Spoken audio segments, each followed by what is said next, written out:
Sources of own capital. कर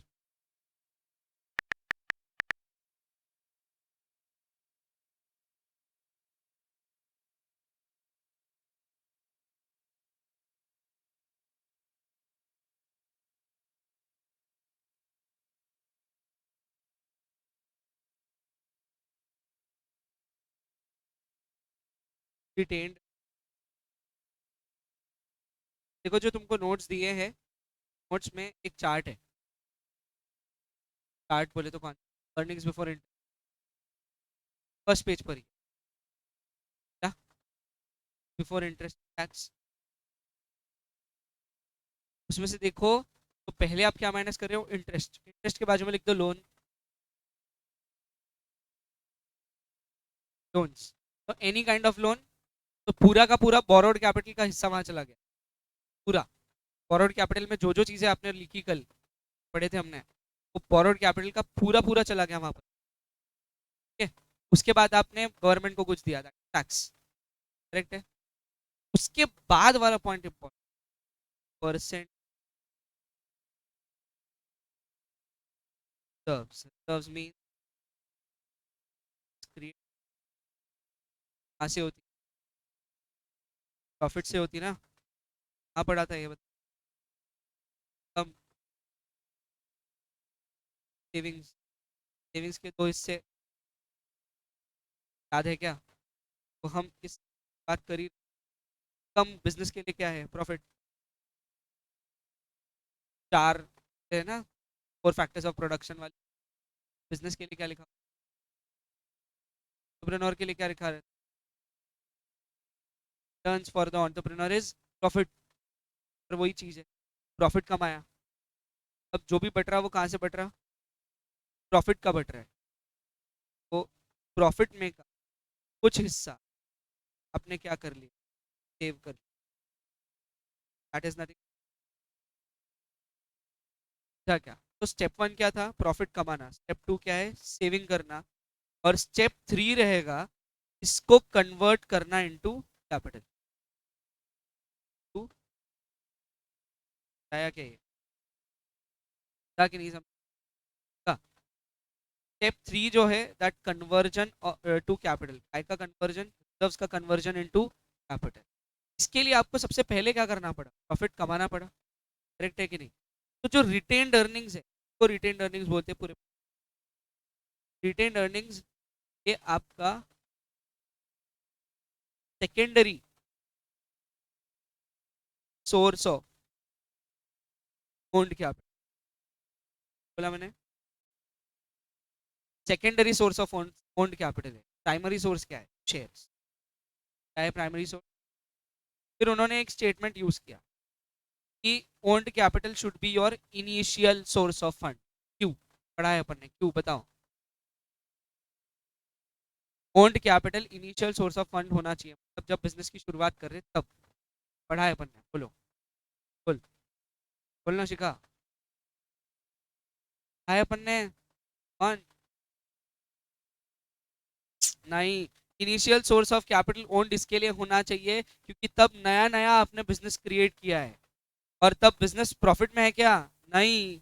तो जब प्रॉफिट में नहीं है तो डेट पे करने की कैपेसिटी है क्या, नहीं। इंटरेस्ट पे करने की कैपेसिटी है क्या, नहीं। सेविंग्स हो पाएंगी क्या, नहीं। क्यों, बिजनेस अभी शुरू हुआ है, और शुरू होते बराबर प्रॉफिट आते क्या, नहीं। आया। तो इनिशियल लेवल पर जब बिजनेस कोई कमाई नहीं है, कोई सोर्स ऑफ इनकम रेज कर, फंड्स रेज, वो भी कौन से वाले, ओन्ड वाले, then उन फंड्स पर आपको कोई रिटर्न जरूरत, वेरी सिंपल है। मेरा एक जॉब है, जॉब से मैंने कुछ पैसे बनाए और सेव की, सेविंग्स मैंने सेविंग इसी सेविंग्स से शुरू किया। रीजन क्या है इस सेविंग से शुरू करने कि कल को अगर बिजनेस नहीं भी चला तो किसी को पैसे नहीं देने पड़ेंगे, जो पैसा डूबेगा वो अपना खुद का डूबेगा। तो कोई लाइबिलिटी बच रही क्या मेरे ऊपर, नहीं। यही है तो क्या। फिर इधर एक और चीज आती है, सेंटेंसेस के हिसाब से जाओगे तो सेंटेंस में दिया हुआ है कि retained earnings is not the initial source of financing, is not the initial source of finance. कौन सा, रिटेन्ड अर्निंग। और मैंने खुद ने अभी थोड़ी देर पहले बोला कि it is a secondary source of capital. Owned capital का सेकेंडरी सोर्स है, प्राइमरी नहीं। मतलब इनिशियल लेवल पर रिटेन अर्निंग्स मिलने वाली है क्या? नहीं। क्यों नहीं मिलेंगी? प्रॉफिट ही नहीं है। प्रॉफिट ही नहीं है तो सेविंग्स नहीं है, सेविंग्स नहीं तो रिटेन अर्निंग्स नहीं। Very simple. लेकिन उन्होंने नीचे क्या लिखा हुआ है? मैंने अभी नीचे क्या बताया कि मैंने जो पैसा बचाया वही पैसा मैंने आया इन्वेस्ट किया। पर आपने तो सेविंग्स ही लगाई ना, और आपने बिजनेस शुरू किया तब आपने सेविंग्स लगाई। इन दोनों को अलग अलग देखना। ये मेरा प्रोफेशन है और ये मेरा बिजनेस है। तक समझ आया? माय प्रोफेशन, माय, और दोनों अलग अलग कंसिडर किए। कहाँ से बचाए हुए पैसे कहाँ इन्वेस्ट किए? बिजनेस में किए। This is correct. But business के लिए वो सेविंग्स नहीं है, कि वो क्या है? कैपिटल है। क्या है? क्या है? लेकिन वो पैसा मेरा है, इसके लिए मैंने उसको बोला ओन्ड कैपिटल। क्या है? क्योंकि प्रोफेशन भी मेरा है और बिजनेस भी मेरा है। ये क्लियर हो गया? हाँ। तो बोले सर फिर रिटेन्ड अर्निंग्स का एक्चुअल डेफिनेशन क्या होता? तो बिजनेस आपने शुरू किया, इसी बिजनेस से आपने, और उन प्रॉफिट्स को वापस बिजनेस, उसी बिजनेस से कमाए हुए पैसों को उसी बिजनेस में वापस इन्वेस्ट। तब मेरा जो नाश्ते का बिजनेस, उसी से मैंने पैसे कमाकर वापस से उसी में बिजनेस में, तब उसको बोलते रिटेन। आप कहीं और से कमा करके अगर इधर इन्वेस्ट करोगे तो उसको रिटेन अर्निंग्स नहीं बोलेंगे। क्या क्या? कि वो आपका दूसरा सोर्स ऑफ फाइनेंस या फिर दूसरा सोर्स ऑफ इनकम था। तो आपका ओरिजिनल बिजनेस से आया क्या? लेकिन उसी बिजनेस से कमाकर उसी में अगर री इन्वेस्ट किया तो उसको बोलते हैं रिटेन अर्निंग। एग्जाम्पल, जैसे क्लास से कमाए हुए जो, उन्हीं पैसों से मैंने वापस से क्लास में कोई अपडेट किए, ये रिटेन अर्निंग्स है। हाँ। लेकिन क्लास के कमाए हुए सेविंग्स या पैसों से कोई दूसरा बिजनेस शुरू किया, that is not retain. Retain earning. तो रिटेन अर्निंग्स का फाइनली डेफिनेशन क्या बना? उसी बिजनेस से कमाए हुआ पैसा वापस उसी सेम बिजनेस में आया क्या? Also known as flowing back of profit. जो flowing back of profit, POUGH, flowing. Flow देखा कभी? इमेजिन कि एक बहुत ना का ढिगार पड़ा है, तो जो वर्कर रहता वो क्या, वो टोपला लेकर आता, correct? और उस टोपले के अंदर भरता, वो भरता, फ्लो करके भरता ना। तो ढिगार का मतलब हो गया तुम्हारा प्रॉफिट, है वो प्रॉफिट। और प्रॉफिट का कुछ हिस्सा एक वर्कर ने काय में भरा? उस कंटेनर में भर दिया। कंटेनर लेकर कहाँ गया? बिल्डिंग जहाँ बन रही वहां पर डाल दिया, जाके वहां पे काम में ले लिया। इसका मतलब ये कंटेनर से पैसे निकाल के उसने कहाँ लगाया? As capital. कहाँ लगा दिए? समझ आया क्या? तो जो डिगार था रेती का, क्या है? प्रॉफिट। प्रॉफिट में से कुछ हिस्सा उसने निकाला, फ्लो किया। क्या किया? Flow, that means flowing back of profit. तो प्रॉफिट का कुछ हिस्सा निकाल लिया और कहाँ रखा? वो टोपले में।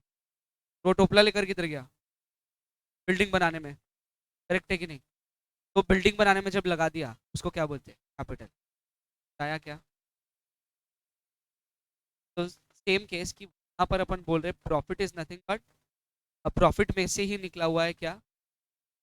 इस वजह से वो EBIT वाले चार्ट में मैंने परसेंट टू रिजर्व आया क्या? शुरू कर, जब वापस आएगा शुरू करते नया। तो पुराना है शेयर्स। शेयर्स होते क्या है?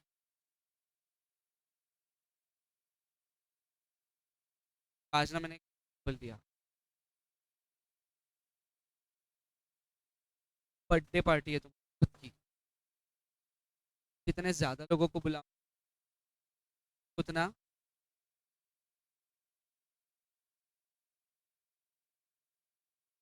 ज्यादा लोगों को बुलाओ उतना के डिस्ट्रीब्यूट होगा, बचेगा नहीं। तो इससे अच्छा क्या, लोगों को क्या होगा? एक बचने का चांस बढ़ जाएगा। केक बोले तो क्या बनी, मतलब, और जो लोगों को आपने बुलाया वो कौन है, शेयर होल्डर्स, अब इन्वेस्टर्स। ज्यादा शेयर होल्डर्स को मत बुलाओ, तो केक का ज्यादा हिस्सा बांटना।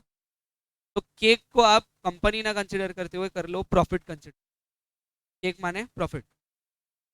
तो अगर ज्यादा लोगों को बुलाए तो प्रॉफिट ज्यादा बांटना पड़ेगा। तो अगर शेयर होल्डर्स ज्यादा हो गए तो प्रॉफिट का डिस्ट्रीब्यूशन भी ज्यादा होगा। तो आखिरी में जो सरप्लस लिखा हुआ है वो बचेगा नहीं। तो चार्ट में देखो सरप्लस है आखिरी में, वो बचना पॉसिबल नहीं रहेगा, रीजन सब बांटने में चला जाएगा। और वही अगर आप शेयर्स कम इशू करते थे, मतलब पार्टी में लोगों को कम बुलाते थे, बचने का बढ़ जाता था। समझ आया क्या? तो शेयर्स के डिस्ट्रीब्यूशन से, जब अपनी कंपनी के ज्यादा हिस्से करने और ज्यादा बेच देने के ऊपर क्या लोड आता, तो शेयर्स पे प्रॉफिट ज्यादा देना इंक्रीज हो जाता। शेयर्स कम डिस्ट्रीब्यूट करने से कंपनी के ऊपर अपना कंट्रोल ज्यादा होता है, plus distribution of dividend reduce हो जाता। क्यों? ज्यादा बांटने की जरूरत, और इवन ज्यादा अपने पास की। कल एक एग्जांपल यूज किया था मैंने,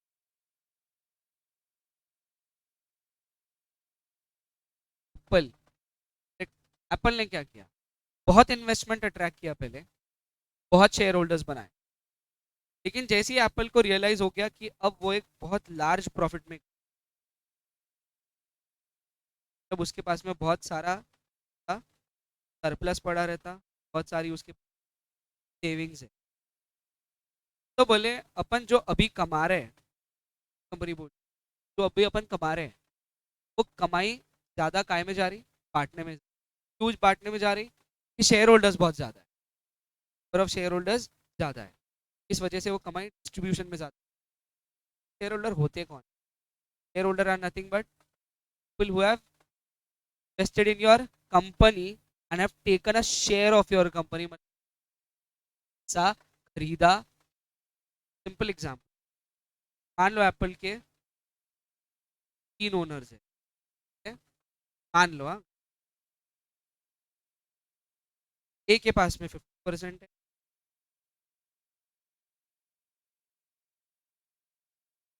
तब कंपनी का 50% हिस्सा पास, कंपनी का 25% बी के पास, और कंपनी सी के पास शेयर ही है, ये हिस्से ही है ये।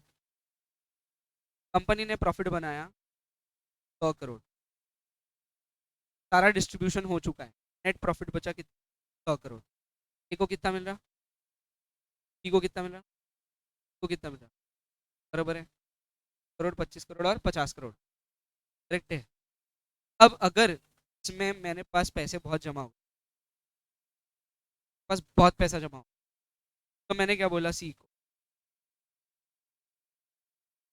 क्या बोला, एक काम कर, का हिस्सा को बेच दे। सी बोले मैं क्यों बेचूं, अब मैं तेरे को ज्यादा पैसे दूंगा। मान ले तेरा हिस्सा होता 250 करोड़ का, ए ने बोला ऐसा, तेरा हिस्सा कितने का है, 250 करोड़ का है, मैं तेरे को देता 300 करोड़, देने को तैयार है। वो भी जिसका मार्केट वैल्यू कितना है, ये होगा कैसी, बिल्कुल रेडी हो जाए। बोले आज अगर मैं मार्केट में भी बेचने जाऊं, मेरे को कितने पैसे मिलेंगे, 250 करोड़ मिलेंगे, लेकिन ये मेरे को आज कितने ऑफर कर रहा, 300 करोड़। कल को आने वाला कोई आईफोन नहीं चला तो कंपनी का और मार्केट वैल्यू नीचे ही आएगा। तो बोले ऐसी अपॉर्चुनिटी दोबारा आने वाली, तो उसने सी अग्री कर लिया और ए को अपना हिस्सा बेच दिया। अब कौन कौन बचे, एक और हिस्सा कितना है, अब जब 100 करोड़ का प्रॉफिट कमाएंगी कंपनी,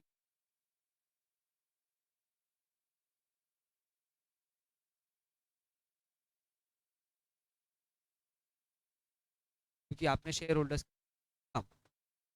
तो वैसे ही हुआ एप्पल कंपनी। एप्पल ने क्या किया, एप्पल ने बहुत सारे शेयर होल्डर्स बनाए, लेकिन रिसेंटली लास्ट ईयर एप्पल ने announce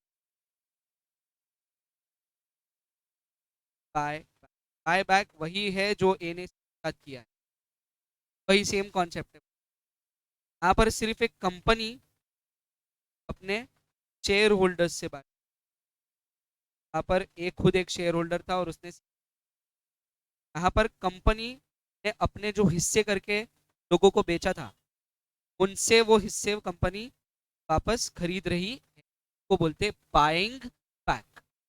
buying back what you have sold, ने जो बेचा था उसको आप फिर से दोबारा खरीद के। समझ आया क्या? समझ आ गया? अब ऑब्वियसली कंपनी को ज्यादा पैसा दिए कंपनी, लेकिन इससे कंपनी को फायदा क्या हो? कंपनी ने कितना बायबैक किया? कंपनी ने बायबैक किया टोटल का 50%। टोटल बोले तो कितना? एप्पल ने काउंट किया था कि उसका मार्केट कैप है 700 बिलियन डॉलर्स का मार्केट कैप। मार्केट में शेयर कितना है एप्पल का? 700 बिलियन डॉलर्स का है। उसमें से 15% एप्पल ने रिड्यूस कर लिया। It goes approximately around 105 dollars. अब इसमें से रिड्यूस हो जाएंगे तो 5 बिलियन डॉलर।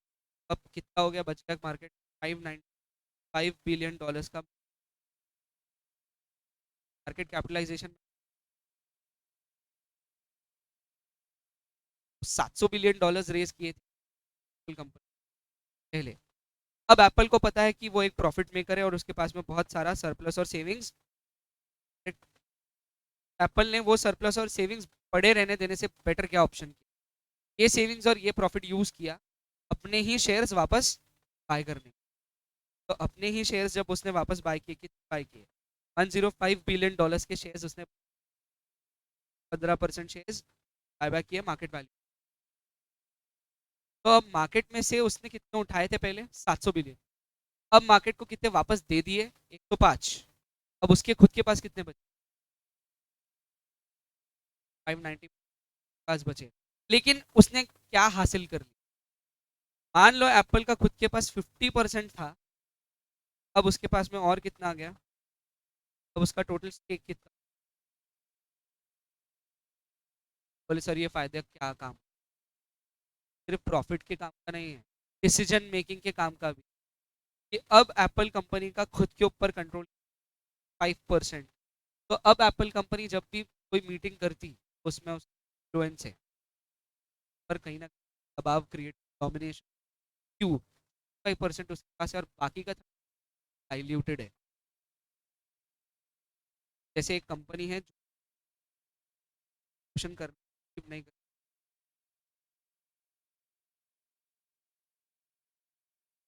तो हल्दीराम ने आज तक के अपने पब्लिकली पर ड्यूट नहीं। रीजन बता रहा हूँ उसका। हल्दीराम बोलता मेरे पास में खुद का ही पैसा इतना है कि मेरे को अभी फंड रेज करने की आवश्यकता, मेरा बिजनेस ग्लोबल लेवल पर है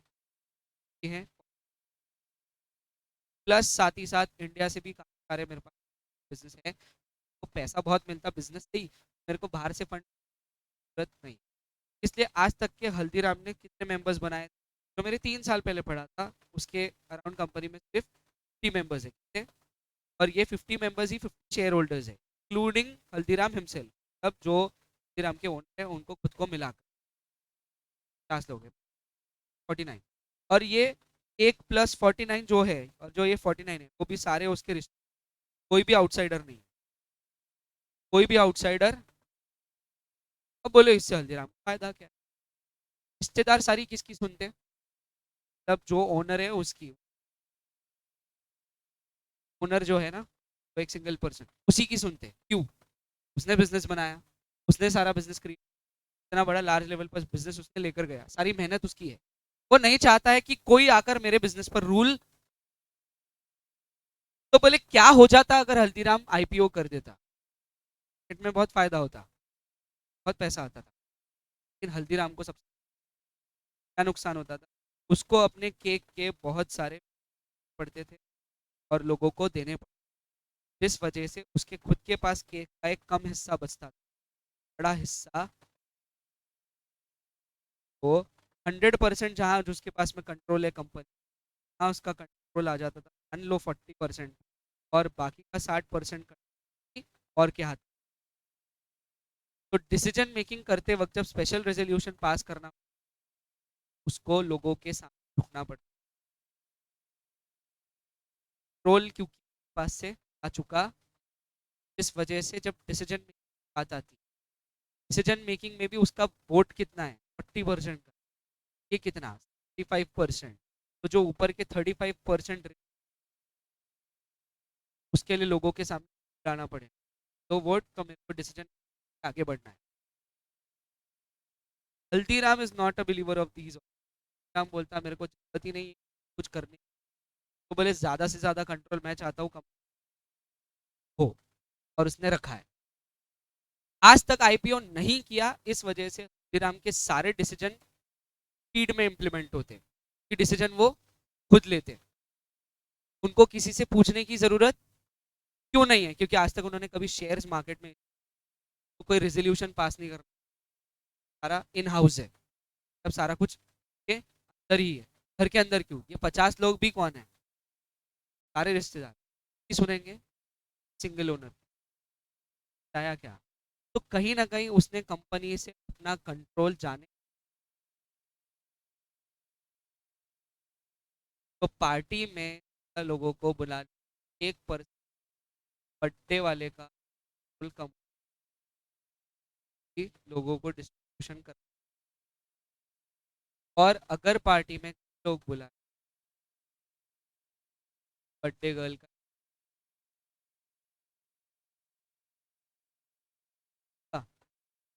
अब बोलो अभी क्या, अभी बहुत समझ, ये पहला टॉपिक है आप।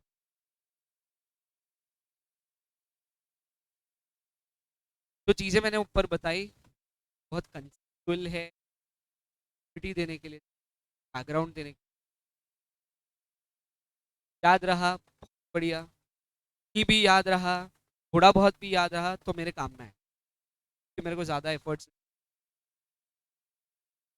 शेयर क्या है, ये रही आप खुद ने बनाई,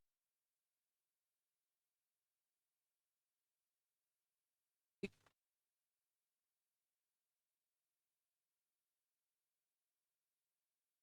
ये बनाई खुद की है, हाँ खुद की है फिलहाल, लेकिन ये चाहता है कि इस कंपनी को वो और ज्यादा बड़ा बनाने के लिए क्या लगते हैं पैसे, ए के पास में ज्यादा, तो ए ने क्या, 4 टुकड़े, चार, सिर्फ 4 किए,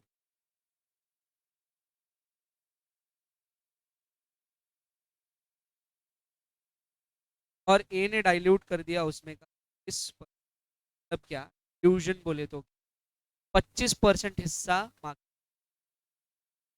उसके छोटे छोटे और टुकड़े,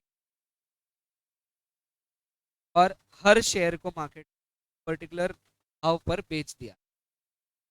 तो मतलब ए ने एक्सपांशन के लिए अपनी कंपनी का कुछ हिस्सा मार्केट में बेच डाला, बेचा मतलब मार्केट से कुछ ना कुछ पैसे ले होंगे, मार्केट बोले तो कौन, पब्लिक को बेचा, पब्लिक से बहुत सारा पैसा उठाया, और उन पैसों से वो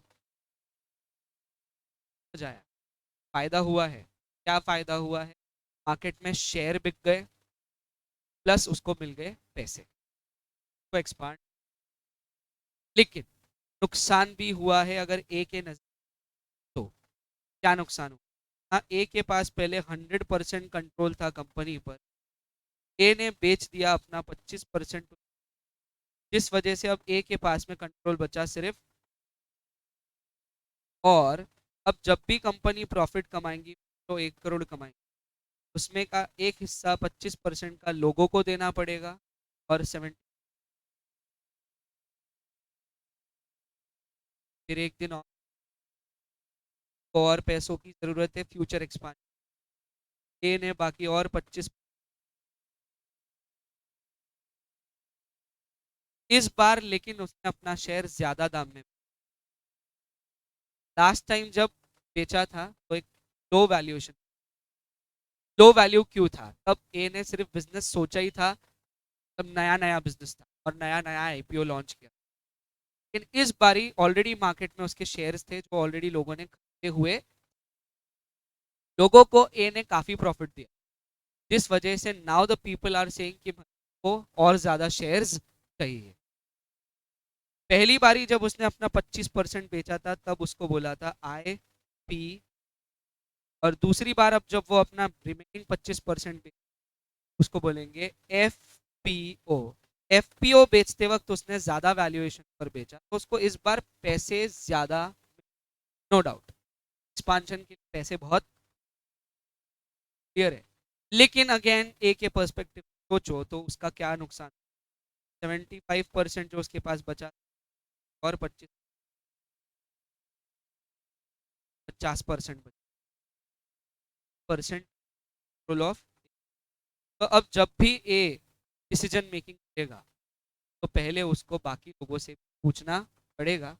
प्लस जब भी बिजनेस को प्रॉफिट होगा उसका सिर्फ 50% ए को मिलेगा और बाकी 50% उसको कंट्रीब्यूट करना पड़ेगा जो बर्थडे पार्टी खुद होके पार्टी बड़ी दिखनी। हाँ एक चीज लाइव एग्जांपल है, इसको आप ले सकते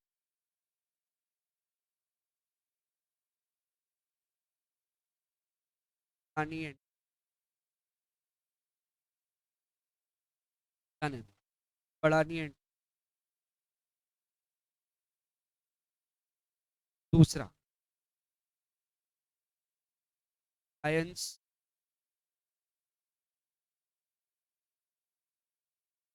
चिल्ला है। अब क्या है, बड़ा नहीं बहुत बड़ा है, दुनिया में फेमस है। क्यों फेमस है? मार्केट कैप के लिए famous। दुनिया का सबसे बड़ा मार्केट कैपिटलाइजेशन इस वजह तीसरे नंबर पे। But in terms of market जब फंड रेजिंग में अगर नंबर लगा, इन चिलायंस का नंबर लगता नेटवर्थ के कारण। नेटवर्थ वर्थ बोले तो चिलायंस के पास में खुद का पैसा बहुत है। चिलायंस के पास कैंटीला है, कैंटीला। चिलायंस के पास में पीओ है, पीओ समझ रहे हैं? कारण वो समझ, रिलायंस टेक्सटाइल्स भी है, रिलायंस वन भी है, ये अकोला में खुला भी रिलायंस टेंट्स। बहुत सारे बिजनेस, सारे प्रॉफिट मेकिंग बिजनेस है। तो चिलायंस के पास में ना नेटवर्थ बहुत है। वर्थ मतलब खुद का पैसा बहुत है, खुद की एसेट्स। एग्जाम्पल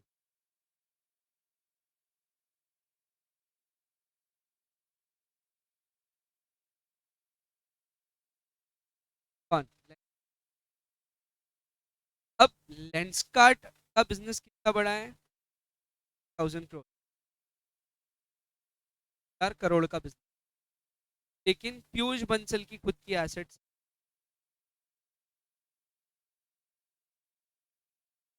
ये 500 करोड़ की एसेट उसकी खुद की नेट। और लेंसकार्ट के पास कितने? 1000 crore in terms of capital है। और यहाँ पर पीयूष बंसल के खुद की, दोनों में अंतर क्या है? सर वो आपने मुद्दल बोला है, तो बढ़ानी एंटरप्राइजेस काय में बढ़ा है? प्रिंसिपल अमाउंट में बहुत। एक्चुअल अंदर से स्ट्रांग अगर कोई हो, अंदर से सॉलिड कौन है? बस खुद की एसेट्स, अदर हैंड बढ़ानी एंटरप्राइज, लोगों का पैसा बहुत बड़ा हो गया, मार्केट कैप में बहुत बड़ा है, लेकिन नेटवर्थ में बहुत।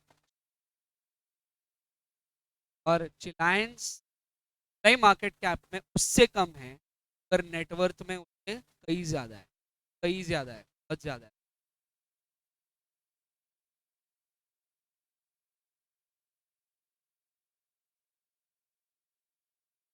फिर ये समझ आ गए? तो शेयर्स अच्छी चीज भी है और शेयर्स बुरी चीज भी। शेयर्स एक अच्छी चीज है और शेयर्स एक बुरी चीज। शेयर्स बेचकर पैसा लेना बुरी बात नहीं, लेकिन शेयर्स बेचकर जो पैसा लिया है उसका लोगों का आउटकम में मिलना चाहिए, प्लस तुम्हारा बिजनेस प्रॉफिट में आना चाहिए, ताकि एक समय ऐसा आए कि तुमने बेचे हुए शेयर्स वापस खरीद सको। आया क्या? इज एज गुड एज, मेरे को बिजनेस करना था, मैंने आज मेरे 10 लाख का गोल्ड बेच दिया, वो 10 लाख रुपए ले, वो 10 लाख से मैंने इतने पैसे बनाने चाहिए कि वापस से जाकर मैं वही गोल्ड खरीद, तो मैं कुछ सेंसिबल बिजनेस। लेकिन अगर मैंने वो 10 लाख रुपए की एसेट बेच के 10 लाख बिजनेस में लगा दिया, बस बिजनेस चल रहा, कमाई कुछ नहीं, बोलेगा लोग देखेंगे, इन्वेस्ट भी करेंगे, लेकिन सिर्फ इन्वेस्ट कर पाएंगे, रिटर्न्स नहीं कमा पाएंगे। तो किसके साथ हो रहा? XYZ।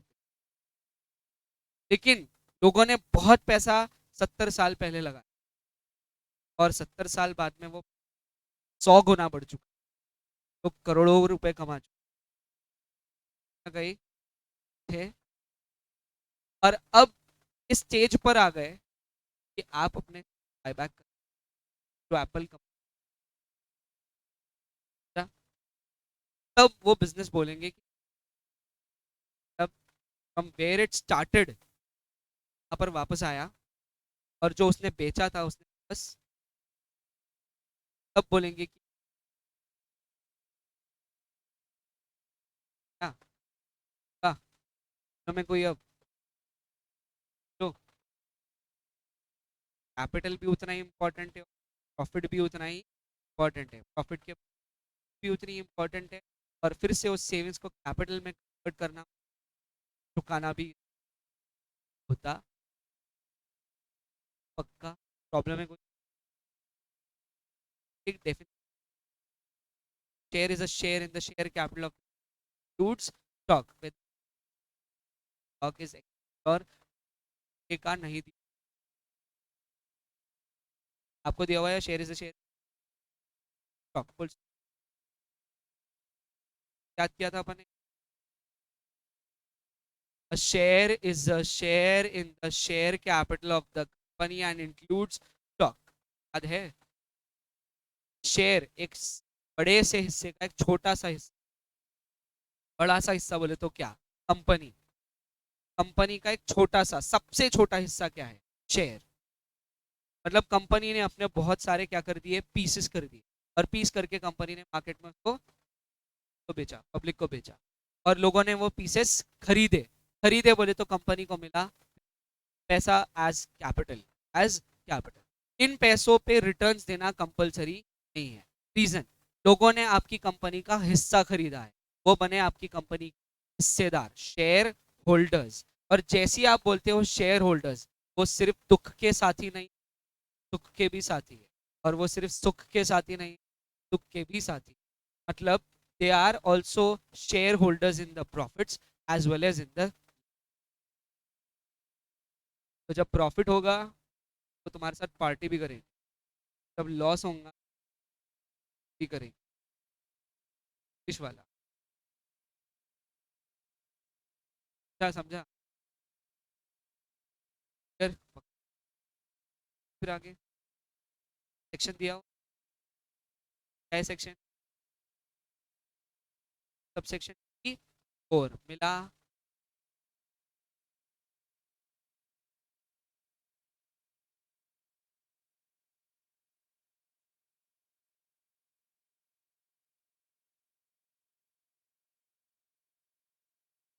शेयर मीन्स शेयर, क्या share capital of the goods.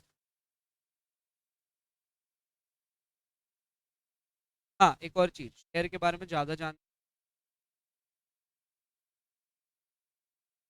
पढ़ाने वाला ना दोबारा, ट्वेल्थ पढ़ रहे हैं अपन,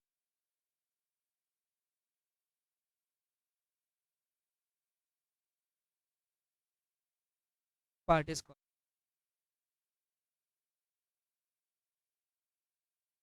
अंडरलाइन, स्टार मार्क,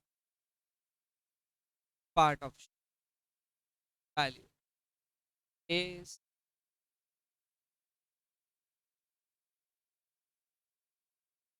एक और चीज लिखो, face value is the registered value. जब भी शेयर्स इशू करने की बात आती, कंपनी शेयर्स रजिस्टर करवाती SEBI, securities board of, SEBI के साथ में और जब सेबी के साथ में आप शेयर्स रजिस्टर, तब उसको जिस वैल्यू पर रजिस्टर करवा,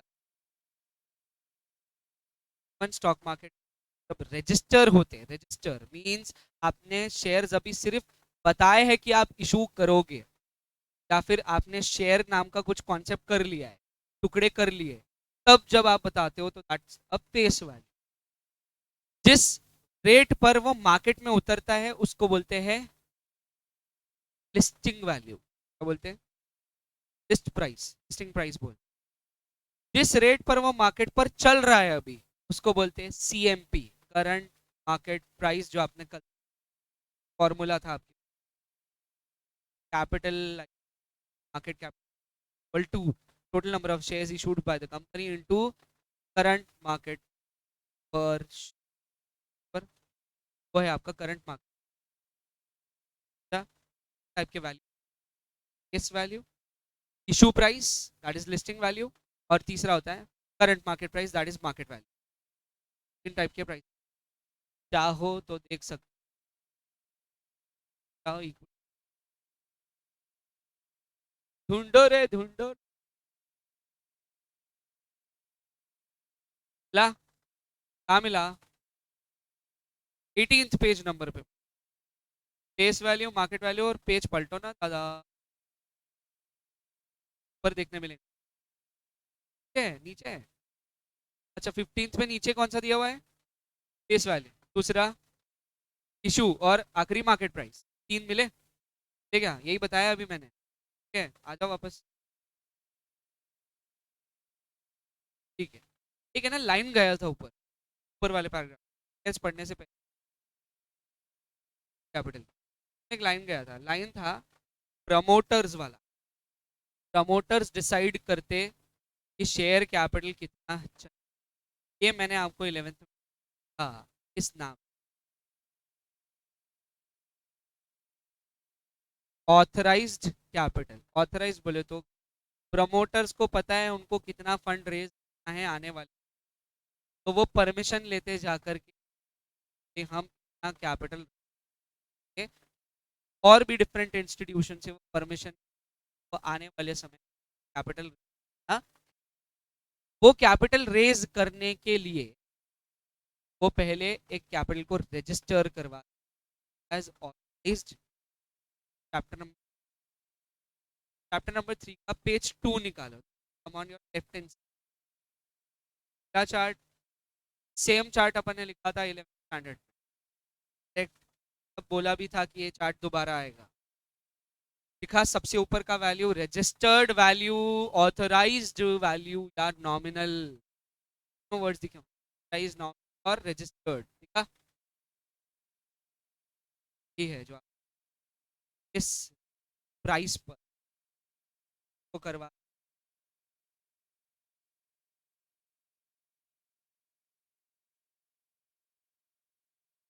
फिर ये प्राइस पर आपने महज परमिशन लिया है। जैसे ही मार्केट में जाते हो तो आप भाव करवा सकते हो, आप कितने, तो आपने रजिस्टर करवाया 10 रुपए पे, लोग तैयार है एक, तो वो 110 क्या है? लिस्टिंग प्राइस है। क्या है? फिर कंपनी ने 110 रुपए पे बेचा और पूरा पैसा यूज किया, यूज करके कंपनी काफी अच्छा बिजनेस, बिजनेस से बहुत पैसा कमा, 110 का वैल्यू 100 रुपए हो, तो ऊपर के बचे बाद का क्या है? करंट मार्केट, आपने उतना कैपिटल का पैसा हो गया, अब मार्केट प्लस, मतलब ये है कि वो किया इस कंपनी, प्राइस रिस्क, तो देख पा रहे हो 1100 रुपए करंट मार्केट, डी मार्ट का शेयर 10 रुपीज के, जब डी मार्ट ने लिस्ट किया था, बेचा था, सॉरी 400 लिस्ट हुआ, और उसी दिन वो जंप कर गया था 720, आज के तारीख में 10 रुपीज पर जब उसने बेचा, लिस्ट किया जब 450 रुपये, 450 the issue price, that is the listing price. और फाइनली जब उसने मार्केट में, आज अगर आप प्राइस 4 के करीब, 4,000 के का कुछ, तो वो हम के साथ डिस्कस, यूट्यूब पे जाने वाला है आगे, केस पढ़ रहे हैं हम। हाँ, बात करेंगे।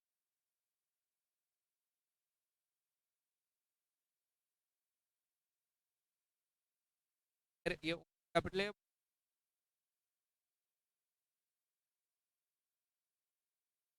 Is defined of the percentage capital of the good stock, full stop. तीसरा, a share is also known as owned capital। Share पे क्या पे करते हो? Dividend is paid on shares, fourth sentence. Page पलटो, यही फीचर। बहुत सारे और है, ये कॉमन बताएं,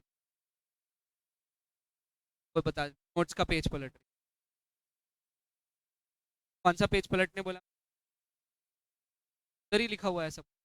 अच्छा, शेयर बेचते हो आप, सब बेचा, तो वो क्या बनता सामने वाला? हिस्सेदार। क्या बचा, क्या बना? हिस्सेदार। हिस्सेदार एज वेल एज वो बन गया तुम्हारी कंपनी का उतने हिस्से का ओनर, क्या बना? तो शेयर गिव्स, हाँ,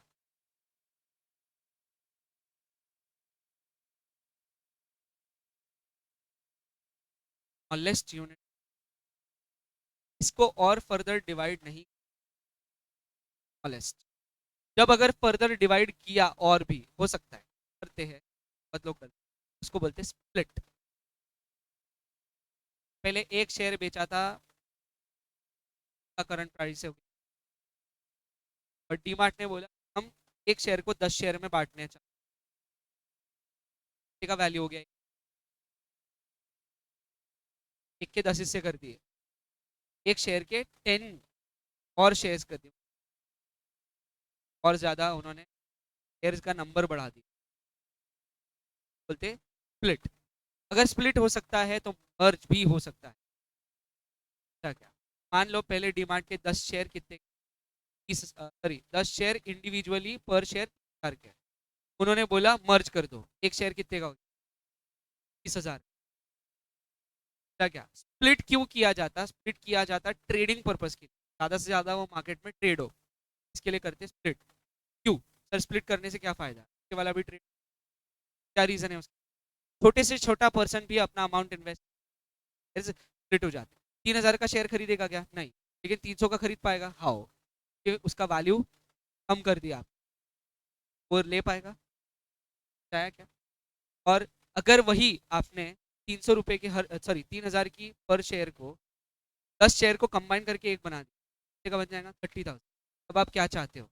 कोई ट्रेड ना करे, रीजन, अब 30,000 का एक यूनिट कोई नहीं खरीद, क्योंकि शेयर्स फ्रैक्शन में नहीं खरीदे जा सकते, आपको पूरा एक यूनिट खरीदना पड़ेगा। इसके लिए एमआरएफ का शेयर ज्यादा ट्रेड, 85,000 का एक, सैमसंग का भी शेयर ज्यादा ट्रेड नहीं होता, 4.5 लाख रुपए का,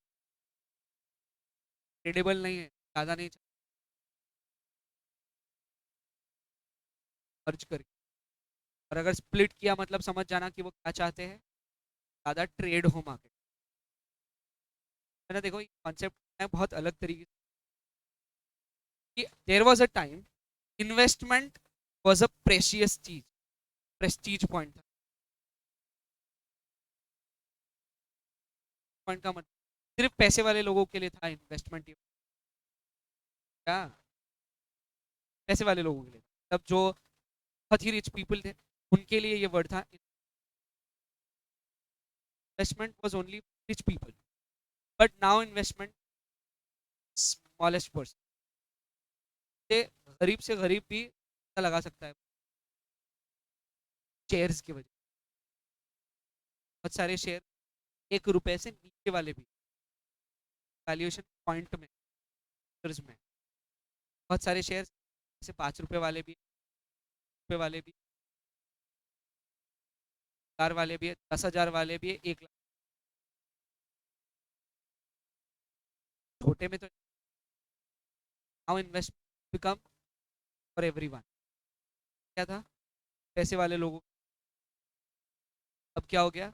अब हर कोई पर्सन इन्वेस्ट कर सकता है क्या? क्यों चाहते हैं कि सब इन्वेस्ट करें? इससे ज्यादा मिलेगा। देखो, एक पर्सन से फंड रेज जब करते हैं, उसकी कैपेसिटी रहती है ये करने की, पैसा इन्वेस्ट। मान लो मैं चैतन्य के पास में गया, उसको बोला, चैतन्य बोले हाँ 1 करोड़ रुपए लगा देती, लेकिन फिर मैं क्या सोचता, एक काम करते, एक पीस को 100 रुपए में बेच, 1 करोड़ लोगों को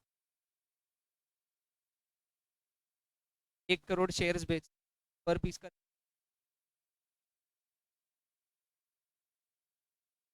क्या है, खरीदते लोग, 100 रुपए की चीज है। और मार्केट ने अपना रेपुटेशन क्या बनाया हुआ है?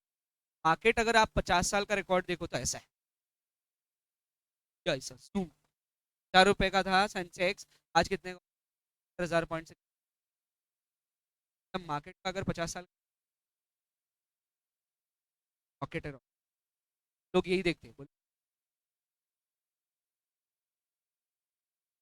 अपने भी 100 के कितने लगा पैसे, तो किस्मत पलट जाए, ये सोच के लोग पैसा लगा रहे हैं। Investment now has become very common because small amount of share और स्मॉल वैल्यू ऑफ शेयर, छोटे वैल्यूएशन।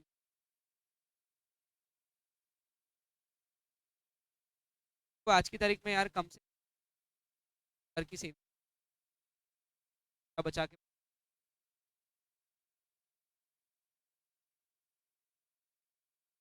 3,000 में लॉन कंपनी तो शेयर ज्यादा आते हैं। सुजलॉन एनर्जी पावर लिमिटेड, बहुत बड़ी कंपनी, बहुत प्रॉफिट, मतलब अब प्रॉफिट में की, बहुत बड़ा प्रोजेक्ट है सोलार पावर। तो 10 रुपए का स्टॉक है, पैसे लगा 3,000 रुपए, 300 से भी ज्यादा आएंगे क्योंकि वो स्टॉक का प्राइस अभी 8 रुपए के आसपास चल, वो टिप नहीं दे रहा था, ठीक, सिर्फ एक्सप्लेन कर रहा था। हमारे पास में भी आ रहे तो तुम भी 300 शेयर्स के मालिक थे, पर 9 की 10,000 की, हमारा क्या हो गया? 1 लाख का हो जाए।